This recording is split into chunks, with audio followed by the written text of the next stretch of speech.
सध्या ठाण्यामध्ये वागळे इस्टेट जो भाग आहे तिथे तुम्ही स्क्रीनवरती पाहू शकता. फोटो सकट ऍड्रेस सकट लिहिलेला आहे. अशी कामं, छोटी मोठी कामं सगळीकडे अनधिकृत बांधकामाची सुरू आहेत. तसेच तुम्ही बाळकुंमध्ये गेला तरी बघा, तिकडे पण काही फोटोज मी अटॅच केलेले आहेत. ऐरोलीमध्ये सुद्धा प्रचंड मोठ्या प्रमाणात बिल्डिंगची कामं सुरू आहेत, नवीन कामं सुरू आहेत. म्हणजे जेव्हा ही निवडणूक प्रक्रियेची घोषणा झाली आहे तेव्हापासून गेल्या 1 महिन्यापासून समजा अधिकारी व्यस्त झालेले आहेत निवडणूक ड्युट्यांमध्ये, आणि त्याचा हा फायदा घेऊन इथले जे बांधकाम धारक आहेत, अनधिकृतपणे बांधकाम त्यांनी एकदम गती दिलेली आहे त्या बांधकामाला, आणि अशा प्रकारे त्यांचं काम जास्तीत जास्त आहे निवडणुकीत 15 तारखेपर्यंत रिझल्ट लागेपर्यंत जेवढं खेचता येईल तेवढं ते खेचायचा प्रयत्न करतात.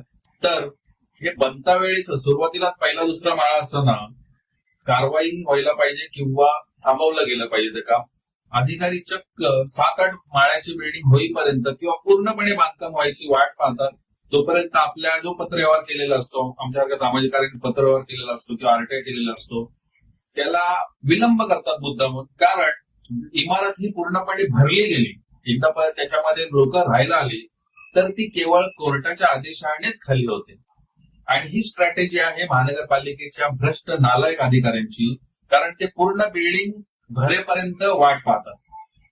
कारण त्यांना माहितीये की एकदा बिल्डिंग भरली गेली तर कोणीही पत्रव्यवहाराने, साध्या पत्रव्यवहाराने तिच्यावर कारवाई होत नाहीये. त्या बिल्डिंगला खाली करण्यासाठी, इमारतीला खाली करण्यासाठी न्यायालयाची धाव घ्यावी लागते. आणि प्रत्येक कार्यकर्त्याला म्हणा, सामाजिक कार्यकर्त्याला न्यायालयाची धावपळ, खर्च हा झेपणारा नसतो आणि तेवढा वेळही नसतो. त्यामुळे ह्या नालायक भ्रष्ट महानगरपालिकेच्या अधिकाऱ्यांना चांगलं माहिती आहे की विलंब करायचा, प्रत्येक जे काय अर्ज टाकलेत, आरटीआय टाकलाय, त्याला विलंब करायचा, मुद्दामून विलंब करायचा. ती बिल्डिंग, इमारत, आता माझेच काही अर्ज आहेत ज्यांना आता वर्ष होत आलंय, त्यावरती छोटी मोठी कारवाई करून दाखवतात. एकाच माळा तोडतात, 2 माळा तोडतात, जे असं तोडतात की ते पुन्हा रिपेरेबल व्हायला हवं.